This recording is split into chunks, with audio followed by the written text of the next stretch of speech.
지금까지 지내온 것 주의 크신 은혜라. 한이 없는 주의 사랑 어찌 이루 말하랴. 찬하게나 주의 손이 항상 살펴주시고 모든 일을 주 안에서 형통하게 하시네. 몸도 마음도 연약하나 새 힘받아 살았네. 물 붓듯이 부으시는 주의 은혜 족하다. 사랑 없는 거리에 나 험한 산길 헤맬 때 주의 손을 굳게 잡고 찬송하며 가리라.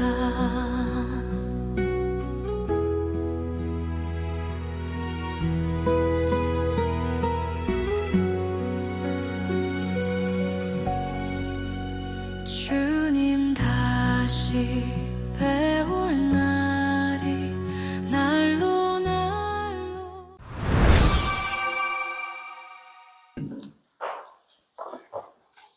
법계의 역사다.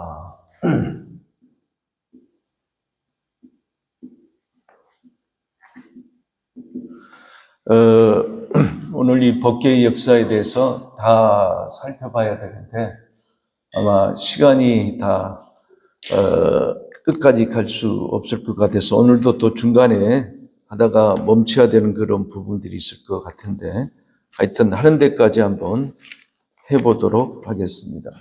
출애굽기 25장에 보면은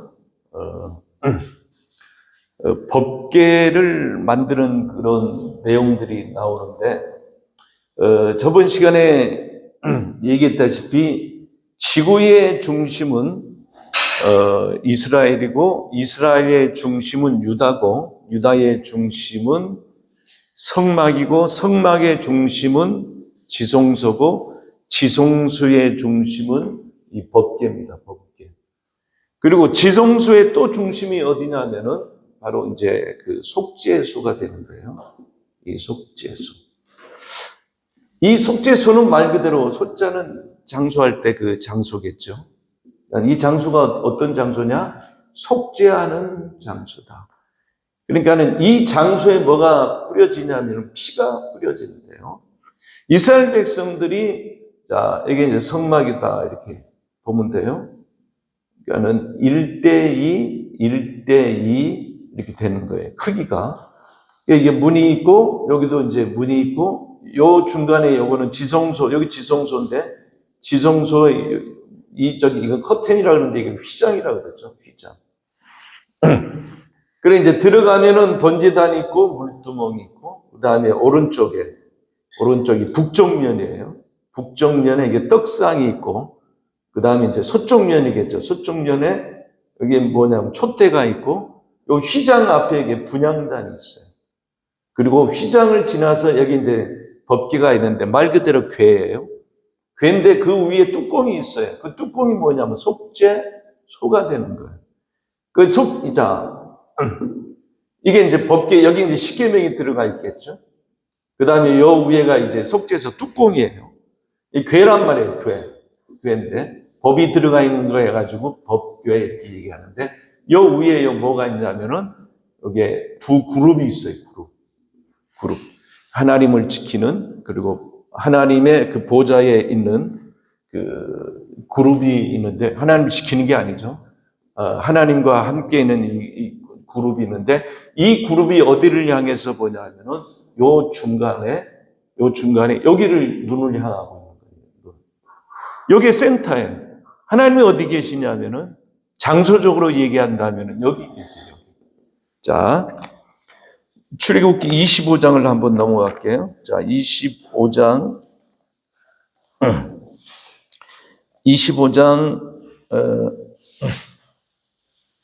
출애굽기 25장 20절부터 볼게요. 그룹들은 그 날개를 높이 펴서 그 날개로 속죄소를 덮었으며 여기를 얘기하죠. 요 두 그룹들이 날개를 펴가지고 속죄소를 이렇게 덮어요. 그 다음에 어떻게 하냐면 그 얼굴을 서로 대하여 어디를 향해 했다 그랬어요? 요 속죄소를 향하고 있는 거예요. 여기가 이제 중심이에요.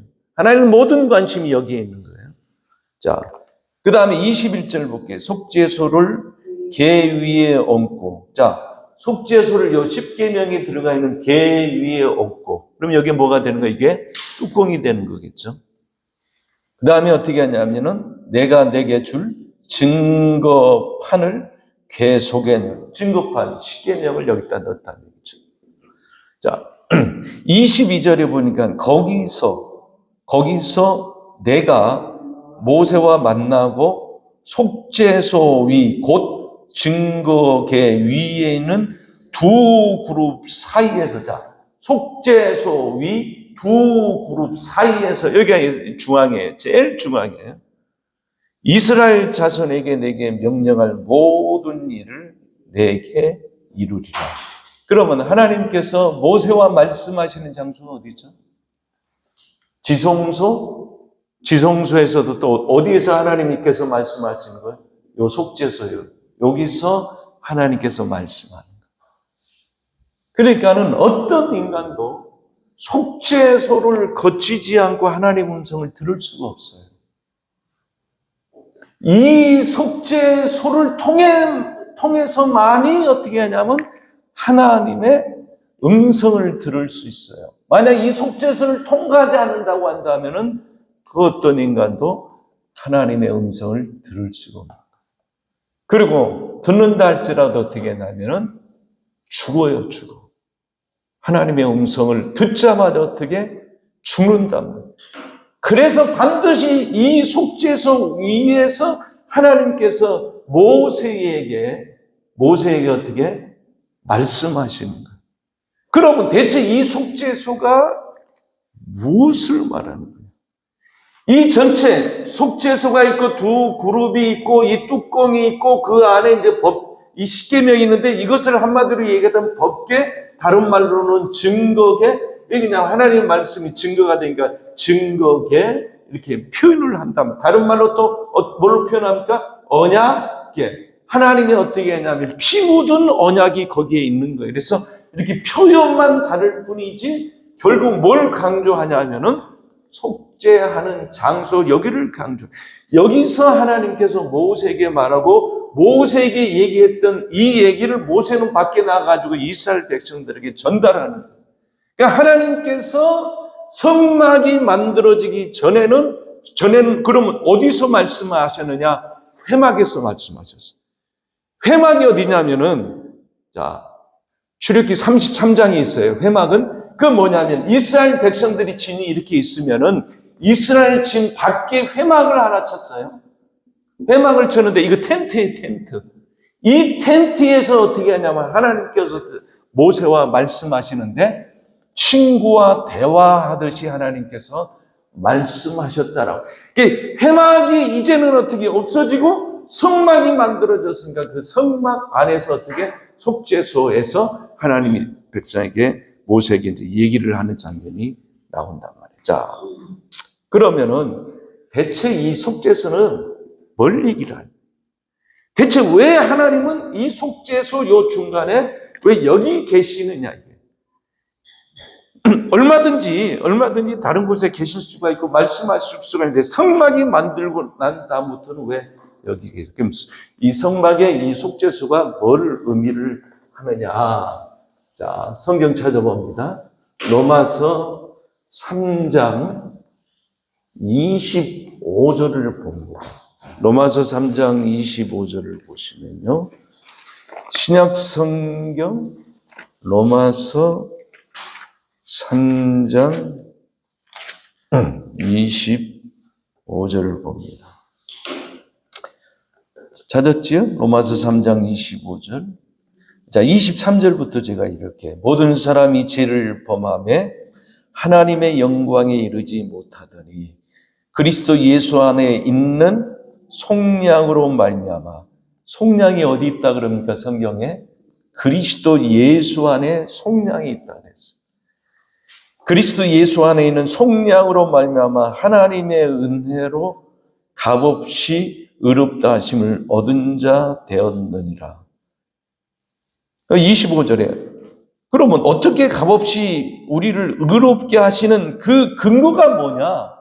근거가 뭐냐 할 때 25절 이 예수를 값없이 은혜를 주시고 우리를 의롭게 하신 그 예수는 우리를 값없이 의롭게 할 수 있는 그 근거가 뭐냐?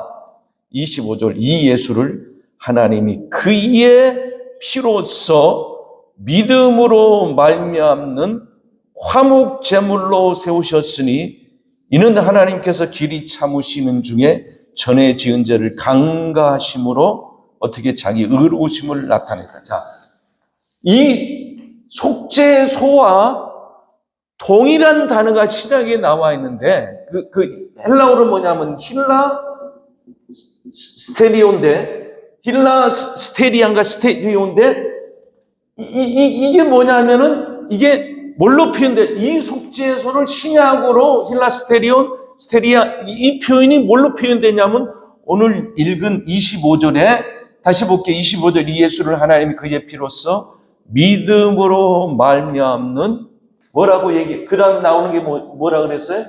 화목 제물을 이렇게 얘기해요. 이 화목 제물이 이게 힐라스토리인데 이게 속죄소예요. 그러니까 이 예수가 이 속죄소 위에 뿌려지는 그 피, 이 피가 뭐냐면 이 피로 말미암아 하나님과 사람이 어떻게 화목이 된단 말이에요. 평화가 된단 말이에요. 그 평화를 이루신 분이 누구냐면은 화목제물 대신 예수가 속죄소가 된다는 거예요. 그러니까 그 속죄소를 통해 가지고 가장 중요한 게 속죄소를 통해 가지고 하나님이 말씀하시는데 그 말씀의 그 내용이 뭐냐면은 우리의 죄를 속죄하겠다라고 하는 말씀을 합니다. 왜? 속죄가 되지 않으면은 하나님과 교제가 될 수가 없어요. 하나님이 교제를 하기 위해서 당신과 어떻게 하냐면은 사귀기 위해서 뭐가 필요하냐면 속죄가 필요한데 구약의 속죄는 어린 양으로 했지만은 이제는 신약에 와서는 속죄소의 본질이 되시는 예수가 우리의 뭐가 되냐면은 속죄가 된다. 자, 하나의 기구가 이제 뭘로 바뀌는 거예요? 인격으로 바뀌는 거예요. 그래서 신약에 와서는 어떤 방법에 있지 않고 주님과 나와의 인격적인 만남이 필요합니다. 오늘 로마서 3장 25절을 다시 한번 이렇게 이 예수를 우리를 의롭게 하시고 값없이 주신 그 예수는 하나님이 그의 피로써 어떻게 구약에서는 이 피를 보면은 모든 저주가 넘어가는데 이제는 이 예수의 피가 2000년 전에 어떻게 십자가상에 뿌려졌단 말이에요. 그 뿌려진 것을 이제는 우리가 어떻게 받아들이냐면 구약에서는 제사를 통해 가지고 그 피를 봤어요. 그렇죠? 제사를 통해 가지고 반드시 양을 잡아야 되고 어떻게 합니까? 각을 뜨는 순간에 그 피가 쏟아지고 제사장이 그걸 가지고 어떻게 하냐면은 지성소에다 바르든 그 앞에 뿌리든 번제단 뿌렸다 바르든 그 앞에 뿌리든 이런 과정을 통해 가지고 그 피를 어떻게 하냐면은 직접적으로 경험을 하는데 이 직접적인 이 경험은 그 현장에 있을 때만이 가능한 거죠.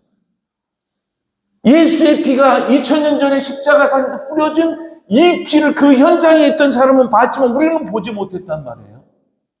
우리는 뭘 가지고 보느냐? 믿음으로 보는 거예요. 믿음으로. 그래서 의인은 믿음으로 말미암아 산다. 믿음으로 사는 거예요.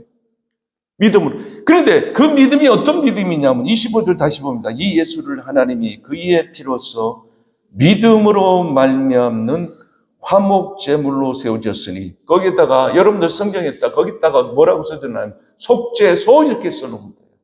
속죄소. 자, 그의 피로써 믿음으로 말미암은 속죄소를 세웠으니 이제는 예수가 우리의 속죄소예요.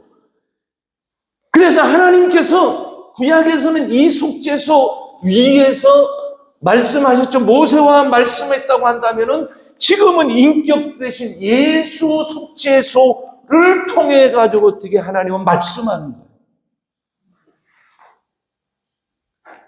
예수가 나오지 않으면은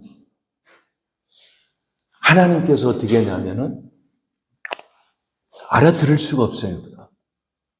예수가 나와야 돼요. 모든 성경에 그분이 나와야 돼요. 그분을 통해서 말씀하겠다. 그분을 말하는데 어떻게 진하게 얘기해야 돼요. 깊이 얘기해요. 다시 봅니다. 25절. 이 예수를 하나님이 그의 피로써 믿음으로 말미암아 제물로 화목제물로 세우셨으니 이는 어떻게 하나님께서 길이 참으시는 중에 자 속죄의 구체성을 얘기하는 거예요. 어떻게? 과거의 죄가 있고 미래의 죄가 있는데 과거의 죄, 미래의 죄를 통틀어서 우리는 일생의 죄라고 그래요. 이 일생의 이 죄를 로마서는 1장은 이방인의 죄, 2장은 유대인의 죄, 3장은 모든 사람의 죄 이렇게 하면서 마지막 결론을 뭘로 얘기하냐면 3장 25절에 뭐라고 했냐면은 이 모든 죄가 구약에서는 자 보세요. 구약에서는 이스라엘 백성들이 7월 10일 날 자기들이 제물을 준비하지 않고 이 대속죄일이라거든요. 이 대속죄일에 대제사장이 어디에 들어가냐면 아까 얘기했듯이 이 지성소에 이 속죄소 위에 있다가 어떻게 하냐면 피를 뿌리는데 먼저 자기 자신의 죄를 위해서 먼저 피를 먼저 뿌리고 그다음에 이스라엘 백성들의 죄를 위해서 염소 2마리가 희생되는데 한 마리는 광야로 가고 한 마리의 그 염소는 거기에다가 안수해서 잡아서 그 피를 갖고 어디로 가냐면 이 속죄소 위에다가 뿌리는데 위에다 뿌리고 그 밑에다가 어떻게 하냐면 그 피를 또 7번 뿌리고 그뿐만 아니라 모든 기구에다 다 뿌려요.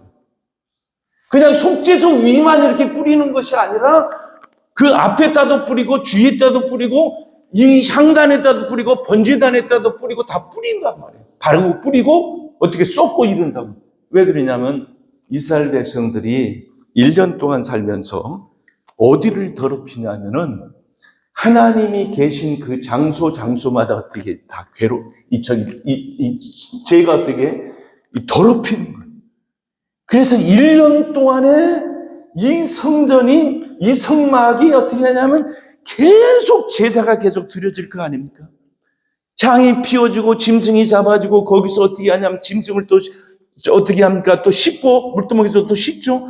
그리고 들어가가지고 어떻게 향단불에 또 피를 바르죠. 이 휘장에 이 지성소와 성소를 연결할 이 휘장에 딱 7번이 또 뿌려져요. 이렇게. 그러면 이 휘장이 어떻게 하냐면 1년 동안에 이스라엘 백성들이 뿌렸던 그 피로 말미암아 어떻게 하냐면 여기가 어떻게 이사야 1장 보면 너희 죄가 진홍같이 붉을지라도 양털같이 희게 된다는 얘기는 진홍같이 주홍같이 이 피가요. 완전히 여기가 어떻게 진홍처럼 되고 주홍같이 되는 거예요. 번제단에도 역시 마찬가지고 그 앞에도 마찬가지고 완전히 이게 피 범벅이 됐으니까 이게 정할 리가 없잖아요. 그러니까 어떻게 하냐면은 1년에 그 속죄의 그 피를 염소의 피를 갖고 이 속죄소 위에다 딱 뿌리는 순간에 일어나는 일이 있는데, 그게 뭐냐면 이 휘장에 묻었던 그 피가 감쪽같이 어떻게 사라진 거예요. 이걸 대제사장은 1년에 한 번 이것을 경험을 하는 거예요. 그리고 어떻게 하냐면은 이스라엘 백성들이 7월 10일 전까지가 어떻게 하냐면 과거죠. 이 과거의 모든 삶이 어떻게 하냐면 이 과거의 모든 삶, 모든 죄가 어떻게 완벽하게 어떻게 해결돼요. 그때 이스라엘 백성들이 죄로 말미암아 아팠던 중풍이 걸렸다고 한다면은, 죄로 말미암아 가정에 문제가 생겼다고 한다면, 죄로 말미암아 여러 가지 환경에 정신적으로 문제가 생겼다고 한다면은, 그때 대제사장이 피를 뿌리고 나오는 순간에 여기에 휘장이 깨끗해질 뿐만 아니라 여기가 완전히 정결한 장소가 되고, 불기둥과 구름기둥이 속죄소 위에서 이렇게 발행을 합니다. 이스라엘 백성들을 다시 한번 덮는다. 그러면서 자기의 개인적인 모든 문제가 어떻게 깔끔하게 어떻게 해결돼. 그때 병고침도 받고, 그때 가정사의 모든 문제도 기적 같은 일이 어떻게 하냐면 그 10일 날 어떻게 하냐면 벌어져. 이거를 구약에서는 1년에 한 번 과거의 죄가 끝난다. 과거의 죄가 끝난다.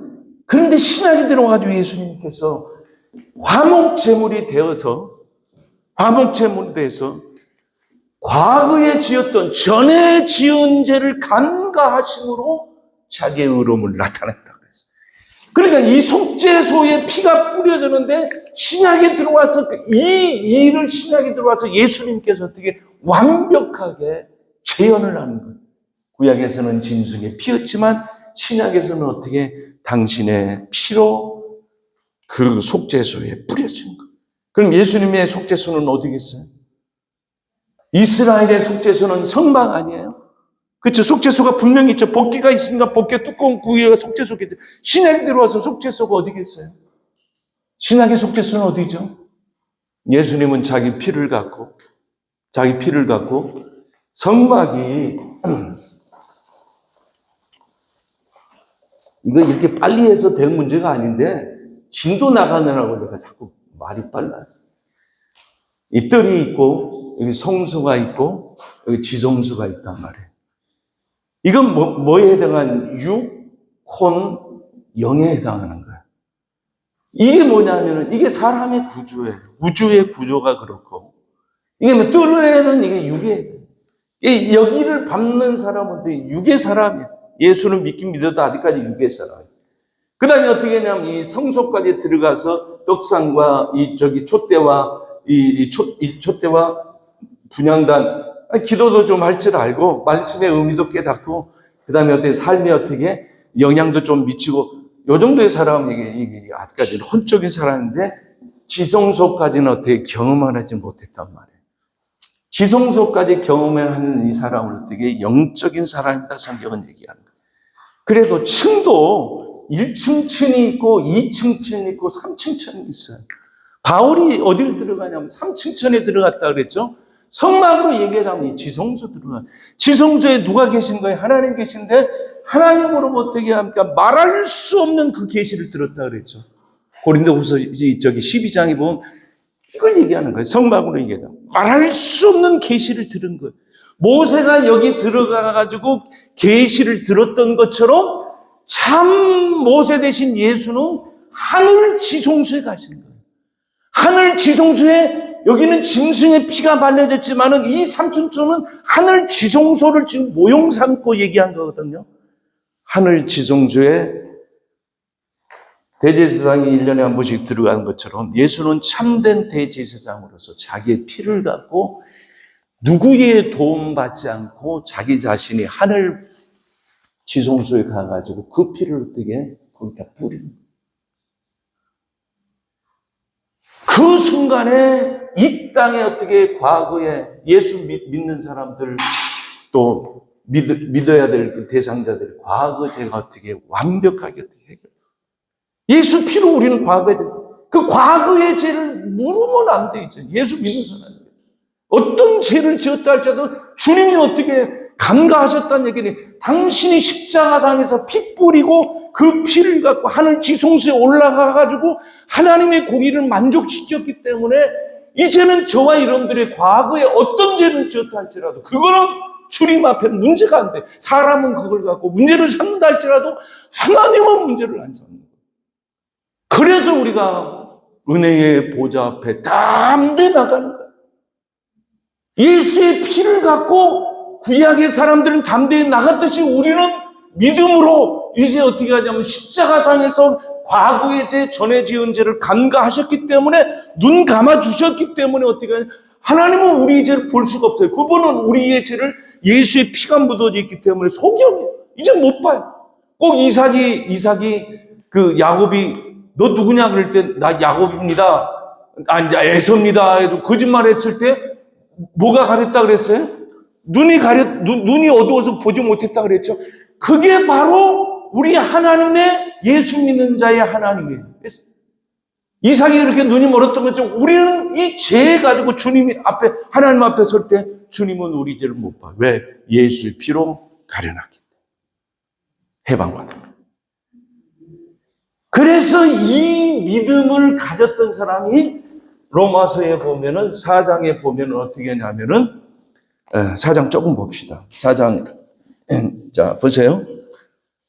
4장 1절 보세요. 그런즉 육신으로 우리 조상인 아브라함이 무엇을 얻었다 하리요. 만일 아브라함이 행위로서 의롭다 하심을 받았으면 자랑할 것이 있으려니와 하나님 앞에는 없느냐. 성경은 무엇을 말? 아브라함이 하나님을 믿음에 그것이 그에게 의로 여겨진 바 되었느니라. 이거 뭔 얘기냐면 창세기 15장을 얘기를 하는 거예요.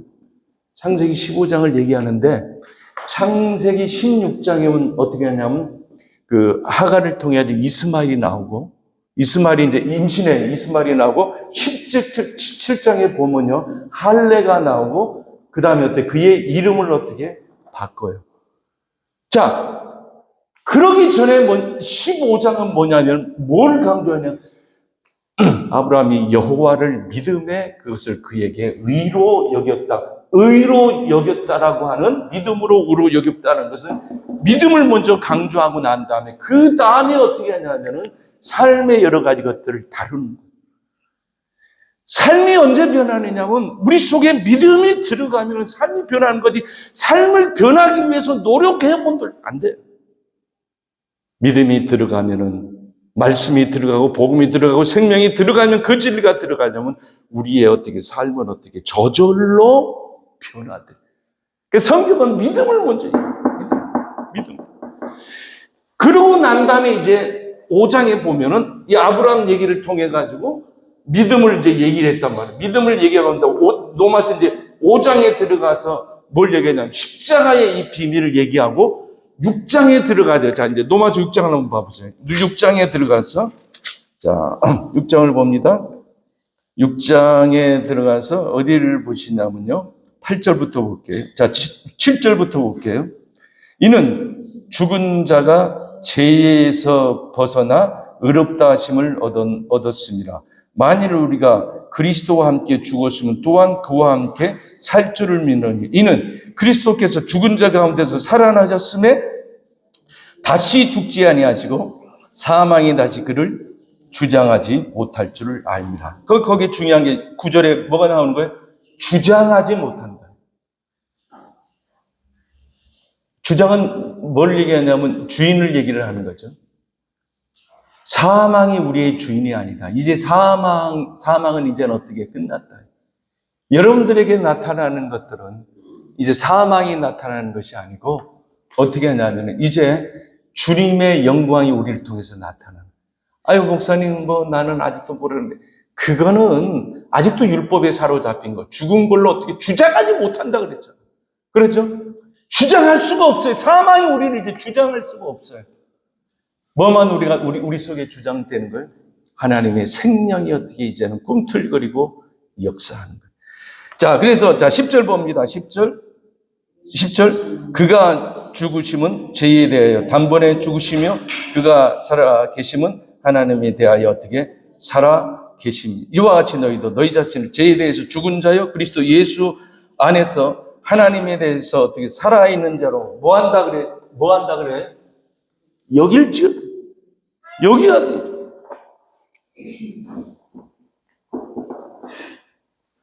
하나님이 나를 통해서 이제 생명의 역사가 일어나겠다. 여기야 돼, 여기야 돼. 이게 믿음이에요, 믿음이에요.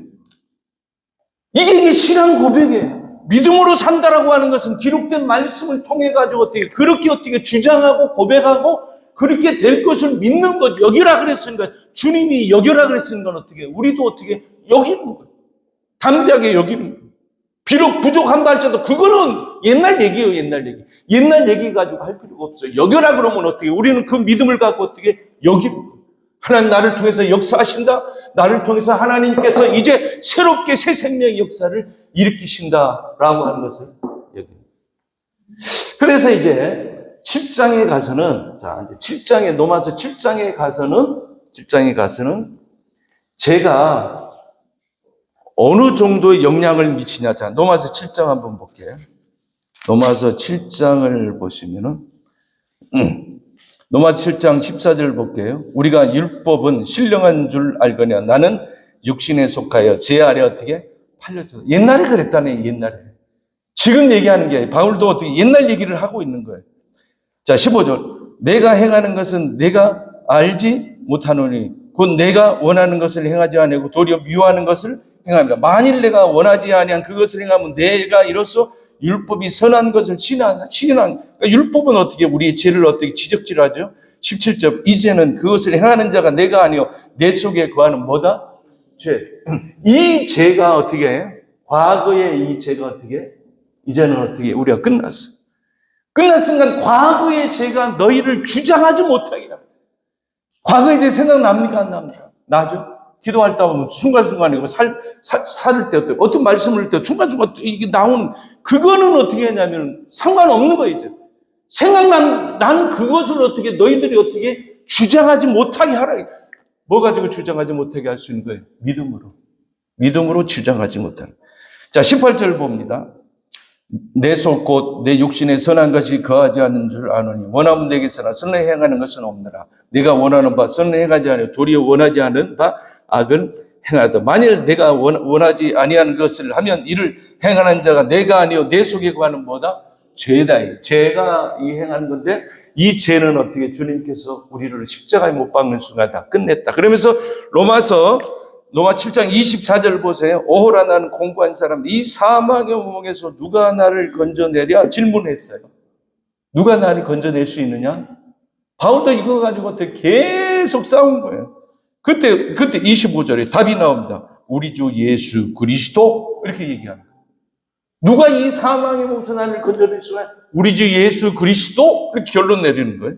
그러면서 어떻게?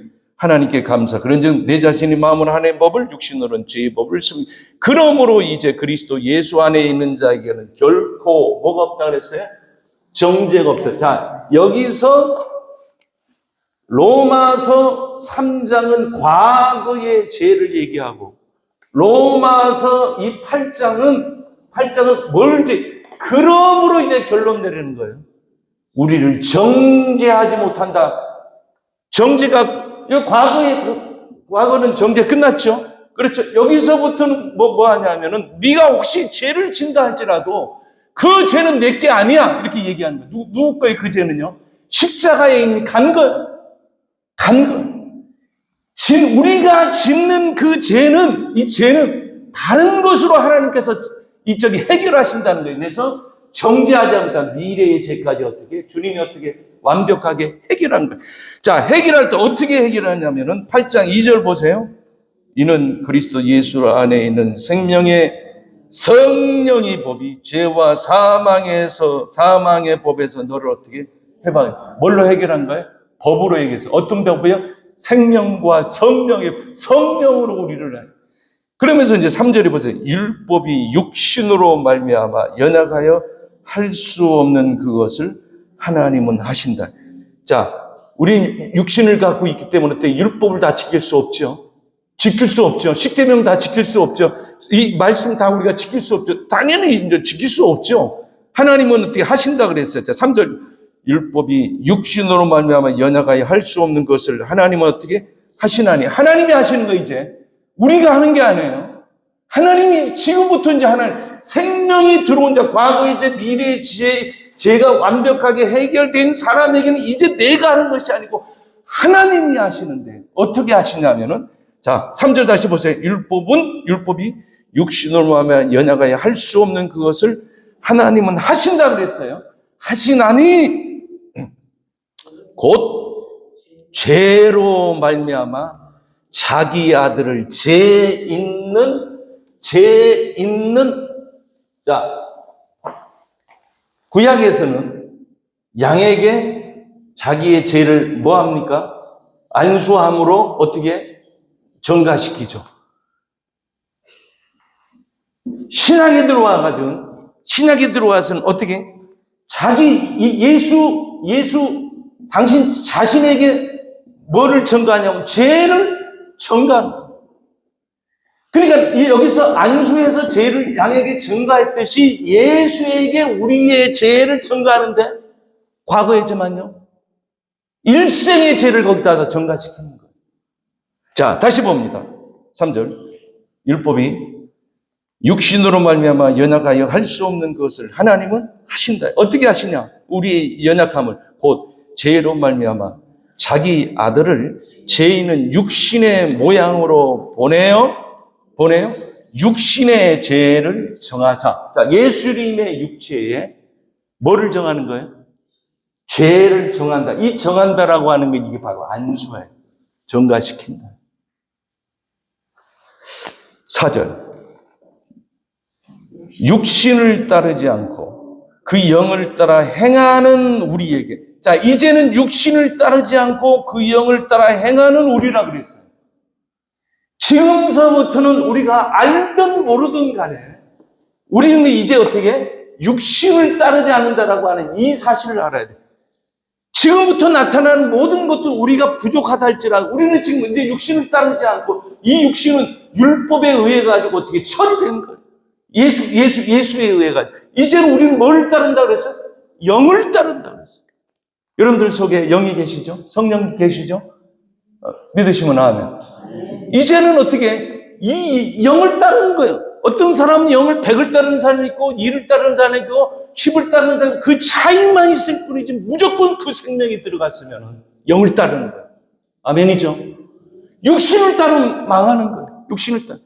그 다른 부분의 그 육신은 다음에 얘기할 때 그런 부분을 얘기하는 게 아니에요. 다른 부분을 얘기를 하는 거예요. 자, 4절 보세요. 그래서 로마서 8장이 제일 꽃이에요. 육신을 따르지 않고 그 영을 따라 행하는 우리에게 율법의 요구가 이루어지게 하려 하십니다. 율법의 요구가 어떻게 이루어진단 말이에요. 뭐를 통해서 이루어지는 거예요? 영을 통해.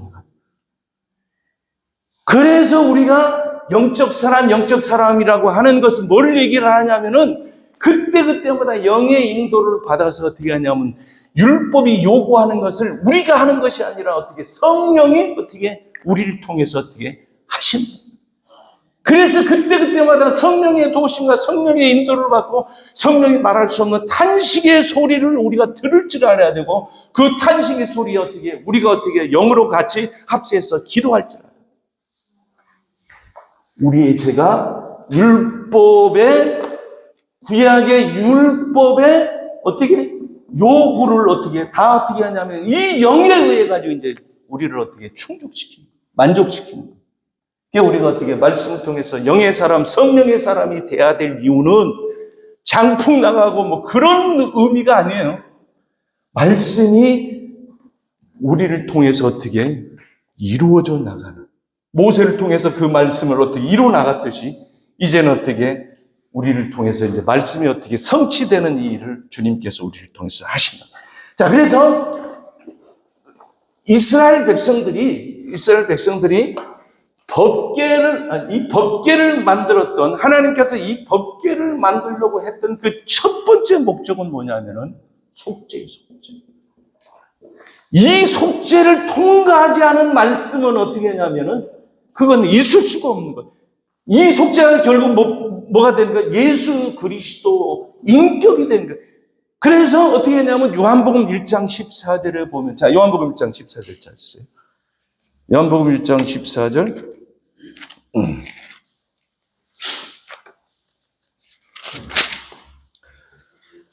요한복음 1장 14절 봅니다. 말씀이 육신이 되어 우리 가운데 거하시. 자, 말씀이 육신이 되어 우리 가운데 거하시고 우리가 그의 영광을 보니 아버지의 독생자의 영광이요 은혜와 진리가 어떻게 충만. 자, 이 속죄소를 통한 말씀은 율법이 아니고 뭐가 되는 거냐? 은혜와 뭐가 되는 거냐면 진리가 되는 거예요. 속죄소를 통과해야 돼. 하나님이 이 속죄소에 말했다, 모세에게 말했다는 거예요. 속죄소를 통과한 말씀은 어떻게 은혜와 진리가 돼. 우리에게 율법을 요구하지 않아요. 은혜와 진리, 값없이 주시는 그 생명의 그 진리가 어떻게. 오늘 강단을 통해 가지고 속죄소를 통과한 말씀이 있고 속죄소를 통과하지 않은 말씀이 있어요.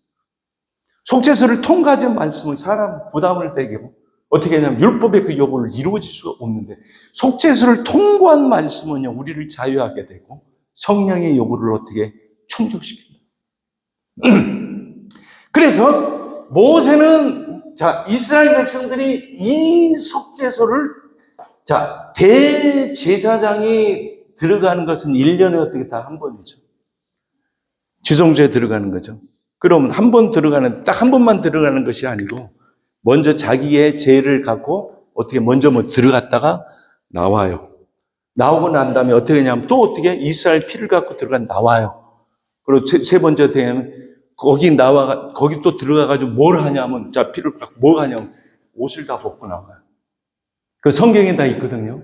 레위기 16장이면 옷을 벗어. 제사장이 옷을 벗는다니까 사역했던 그 옷을 벗고 나와. 왜 옷을 벗는 거죠? 속죄 사역이 종료됐다니까. 예수가 옷을 벗어요. 십자가 지기 전에 옷을 벗고 요한복음 20장에 보면은 무덤에 들어가는데 그 무덤 문이 열리고 머리 위와 머리 발치 아래에 누가 있었냐면 두 천사가 있었어요. 꼭 어떤 그림이에요 이게? 속죄소 그림이에요. 속죄소 요 위에 두 천사가 어떻게 두 천사가 이렇게 그룹이 어떻게 하냐면은 그 속죄소를 바라보고 있고 주목한 것처럼 예수님의 무덤이 어떻게 하냐면은 머리와 이 발에 뭐가 있냐면 천사 둘이 있단 말이에요. 그리고 요 사이에 뭐가 있냐면 사람이 그냥 개인 아니고 옷을 개인 게 아니고 그냥 사람만 이렇게 빠져나온 것, 뭐와 같은 거예요? 허물처럼 빠져나온 것. 죽음이 어떻게 하냐면 통과된 흔적만 나오는 거예요. 죽음이 역사하지 않고 죽음이 어떻게 허물만 벗고 거기서 나온 뭐가 돼? 생명이 나온 거예요, 생명. 이 그림 자체가 다 뭐냐면은 이스라엘 백성들이 대속죄를 벌어질 이유를 예수께서 어떻게 행하신 거예요. 여러분들, 우리 인간은 에덴 동산에서 죄를 짓고 난 다음에 하나님께서 우리 인간에게 뭘 입혀줬냐면은 짐승을 잡아가지고 그것을 가죽옷을 입혀줬어요. 그러니까 사람이 입는 옷이 어느 정도 되냐? 비둘기는 제사용이니까는 비둘기는 너무 작고 소는 너무 크죠. 배를 가르고 머리 자르고 꼬리 자르고 해가지고 다리 자르고 해가지고 사람이 이거 다 끼면은 4개니까 다 끼우고 꼬리 잘라가지고 벨트 하면은 소는 너무 커요. 그럼 뭐 정도가 돼야 돼요? 염소나 양 정도 되면 우리가 자빠져 이렇게 해보면은 그 키가 딱 맞아요. 배 갈라서 다 해서 어떻게 그 가죽을 벗기면 이게 딱 하면 어떻게 하냐면 그 잠옷처럼 된단 말이에요. 사람은 옷을 입어야지 속죄가 돼요. 근데 예수는 옷을 벗음으로 속죄가 되는 거예요.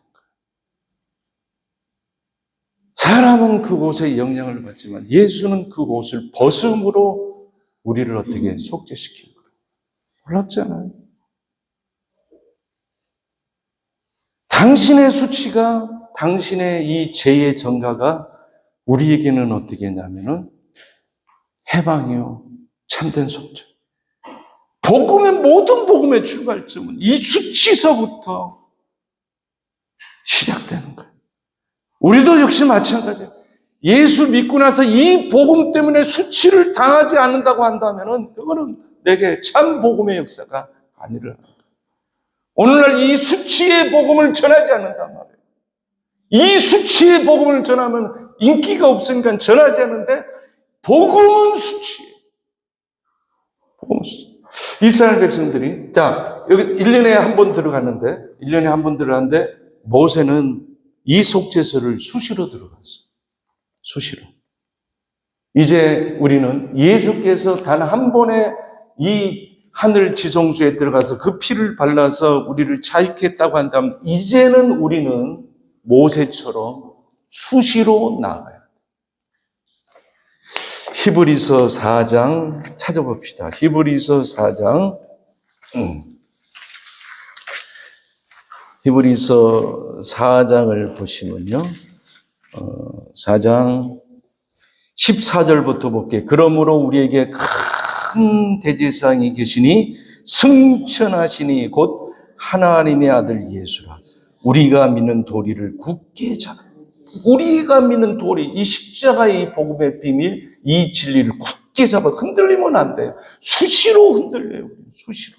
말씀을 줬는데도 불구하고 우리에게는 대제사장 우리의 연약함을 동정하지 못할 이가 아니요 모든 일에 우리와 똑같이 시험을 받으시되 이로써 죄는 없.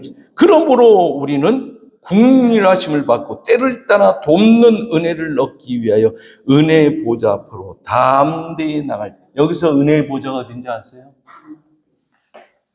속죄소예요. 속죄소. 구약에서는 속죄소에 들어가려면 대제사장은 한 번 들어가요. 모세는 수시로 들어갔지만은 그도 어떻게 했냐면 들어갈 때 그냥 뭐 식은방에 들어간 게 아니라 어떻게 하냐면 자세를 갖추고 낮아지고 어디를 통과해야 돼? 속죄소를 가려면 어떻게? 휘장을 통과해야 돼. 그런데 은혜의 보좌 앞에 우리가 담대히 나갔다는 건 이 휘장이 찢어졌다는 얘기죠. 위에서부터 아래까지 찢어졌죠. 휘장은 곧 그의 육체라. 히브리서 10장 20절에 휘장은 곧 그의 육체, 다시 말해 예수 그리스도의 이 수치의 이 몸이 찢어진 거예요. 그 찢어진 것을 통과해서 우리는 이제 은혜의 보좌 앞에 담대히 나가는 거예요. 구약에서는 법궤가 가는 곳이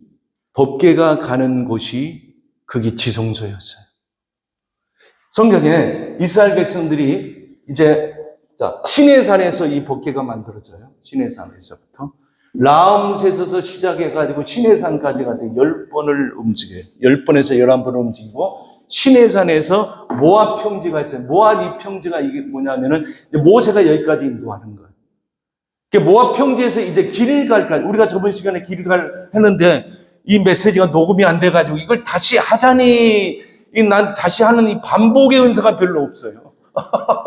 어떤 분들은 수없이 반복하는데 나한테도 이 반복의 은사를 주면 좋을 텐데 그 반복 계속하다 보면 설교주님이 뭐 많이 할 필요도 없고 그냥 있는 거 가지고 그냥 써먹으면 되는데 반복의 은사를 안 줬어요. 하여튼 이 길갈까지가 42번 나암새서부터 시작해가지고 길갈 42번이라고 그랬죠. 시내산에서 이 모압 평지까지가 이게 법궤가 며칠 앞을 앞서가냐 민수기 10장에 보면요 3일길을 앞서가요. 그래서 이스라엘 백성들이 출발하기 전에 3일길을 앞서가가지고 어떻게 하냐면 이스라엘 백성들이 있어야 될 그 장소를 찾는 거예요. 우리 인생의 장소를 우리가 찾으기가 힘든 거예요. 주님이 찾아줘야 돼. 하나님이 찾아줘야 돼. 그분이 찾는 그곳이 안식이고 그분이 찾는 그곳이 지성소고 그분이 찾는 그곳이 우리에게 고난을 할지라도 이상한 고난으로 하나님께서 우리에게 어떻게 과장된 복을 우리에게 주시는 거예요. 하나님께서 저와 여러분들에게 지금 있는 그 현장이 고난의 현장이라도 그것을 누가 찾으신 거냐면 하나님이 찾아준 거예요. 우리 감사해야 돼. 어저께 무슨 일이 생겨가지고 저도 시험이 왕창 될 뻔했어요. 그 올라가면서 주야 찬송하고 기도하고 말이에요. 예수의 빛 뿌리고 막 하면서 어떻게 하면서 주여 이런 감정으로 내일 설교할 수 있을까요? 감정이 완전히 컴다운 됐단 말이에요. 할 수 있을까요? 오늘 보니까 더 잘하네. 하나님이 그 찾아준 거예요, 그 길을. 우리가 말씀을 통해서, 그래서 우리가 아는 거지. 이게 우리가 말씀 이거 하는 것이 또, 이게 지식입니까? 지식은 아니죠. 지식을 아무한테다 붙이는데, 말씀을 좀 이렇게 좀 구속사로 풀면은 또 어떤 사람 걸 또 지식이라고 또 갖다 코딱지를 묻히는데, 지식은 아니죠. 우리가 지금 복음을 얘기하는 거죠. 하나님이 삼일기를 앞서서 어떻게 찾아주는 거예요. 정 목사님이 이 장소를 찾은 게, 사모님이 이 장소를 찾은 게 누가 찾아준 거예요? 하나님이 찾아준. 그러니까 우리는 어떻게 안든지 일어서는 모든 영광을 하나님께 하는 거예요. 장소를 3일을 찾았다라고 하는 거예요. 어마어마한 그분의 세심함이 배어있는 거예요. 하나님이 천지를 만드신 그 하나님 3일길을 찾아줘. 3일길을 가가지고 찾아줬다는 거야. 3일길이 뭘 얘기하냐? 죽음과 새로운 시작을 얘기하는 거야. 당신의 죽음으로 말미암아 우리에게 새로운 길을 찾아준 거예요. 이 구속의 복음이 없다고 한다면 우리는 다시 또 옛날처럼, 이거 내가 실수해서 여기까지 왔네. 내가 이거 결단을 잘못 내려서 여기까지 왔네. 이렇게 할 건데, 아니요. 이제는 실수가 없어. 성령이 우리 속에 계시기 때문에 고난도 어떤 재앙의 현장도 그분이 우리를 인도하시는 길이에요. 할렐루야. 이 사실을 믿어야지 감사가 나오는 거예요. 이 사실. 시내산에서 모압평지까지 몇 번 법궤가 3일길을 앞서서 가냐면요. 3일길 앞서냐면 30번이에요, 30번. 우리 인생에 3일길을, 누구를 위해서 3일길을, 저 사람을 위해서 내가 3일길을 한번 가봐야 돼 해가지고 어떤 인생이 30번을, 네? 이게 30번이니까는 이게 시간, 이거 며칠이기 때문에 거예요? 90일. 90일을 어떻게 하냐면 한 사람을 위해서 헌신하고 투자하고 이런 사람이 있겠어요? 누구밖에 없어요? 우리 주님밖에 없어요. 우리는 그 사랑을 받고 사는 거예요. 찬송가에 그 사랑 알도다.